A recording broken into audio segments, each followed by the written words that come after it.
এক বাটি আটা ও কাঁচা আলু দিয়ে দারুণ স্বাদের এই মুখরোচক রেসিপিটা বাড়িতে বানিয়ে দেখতে পারেন। ছোট থেকে বড় যে কেউ খুবই পছন্দ করবে। বানানোর জন্য খুব বেশি উপকরণ বা সময়ের প্রয়োজন পড়বে না, আর খেতে ভীষণ ভালো হয়।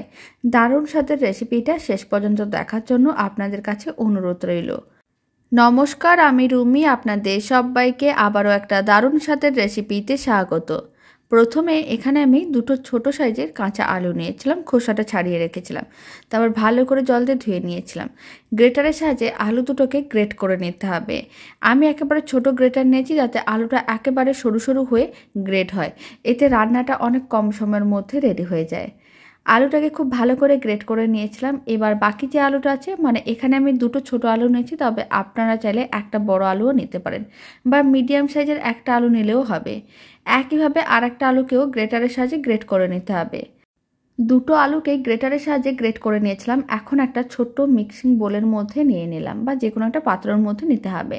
আর জল দিয়ে খুব ভালো করে ধুয়ে নিতে হবে যাতে লালচে ভাবটাও চলে যায় আর কোনো রকমের ময়লা না থাকে। খুব ভালো করে 3-4 বার জল দিয়ে ধুয়ে নেওয়ার পরে গ্রেট করা আলুটাকে এইভাবে এক সাইডে রেখে দিয়েছি। এখন একটা ফ্রাইং প্যানকে গ্যাসের ওভেনের উপরে বসিয়ে দিয়েছিলাম। তার মধ্যে আমি 1 চামচের মতন দিয়ে দিলাম সাদা তেল। তেলটা যখন গরম হয়ে আসবে তখন আমি এর মধ্যে দিয়ে দিচ্ছি অল্প একটু কালো জিরে। 4 চামচের 4 ভাগের 1 ভাগ আমি কালো জিরে দিয়ে দিলাম। আর আমি দিয়ে দিচ্ছি একটা কুচনো পেঁয়াজ। আর গ্রেট করা আলুটা পুরোটাই একসঙ্গে দিয়ে দিচ্ছি। এখন আমি দিয়ে দিচ্ছি অল্প একটু কুচনো কাঁচা লঙ্কা, তবে আপনারা চাইলে লঙ্কার গুঁড়োও ব্যবহার করতে পারেন, বা চিলি ফ্লেক্সও নিতে পারেন। এখানে আমি কুচনো কাঁচা লঙ্কাই নিয়েছি।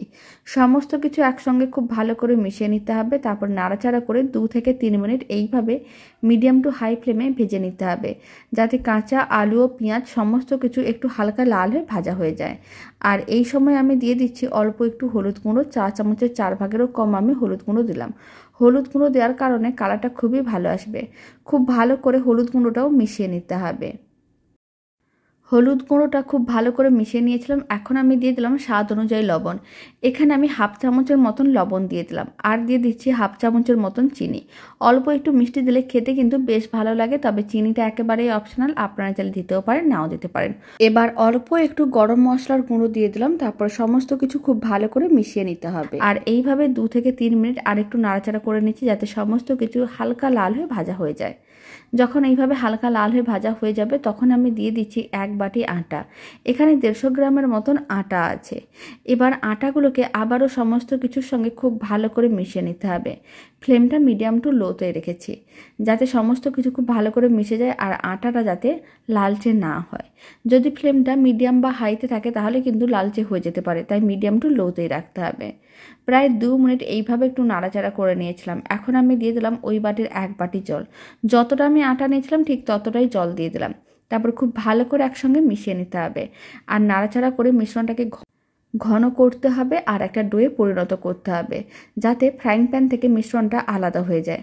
সমস্ত কিছু এইভাবে ভালো করে লো ফ্লেমে মিশিয়ে নিতে হবে। প্রায় 3 থেকে 4 মিনিট লো ফ্লেমে এইভাবে ভালো করে মিশিয়ে নিয়েছিলাম। আপনারা দেখুন মিশ্রণটা এরকম একটা ডোয়ে পরিণত হয়ে গেছে। এবার এক সাইডে ফ্লেমটা অফ করে রেখে দিতে হবে। এদিকে একটা চপিং বোর্ডে অল্প একটু আমি তেল ব্রাশ করে নিলাম। তারপরে যে ডোটা রেডি করে নিয়েছিলাম সেই ডোটা নিয়ে নিলাম। হাত দিয়ে ভালো করে এইভাবে একটু মেখে নিতে হবে। তারপর একটু গোল বলের মতন করে বানিয়ে প্রেস করে চ্যাপটা করে নিতে হবে।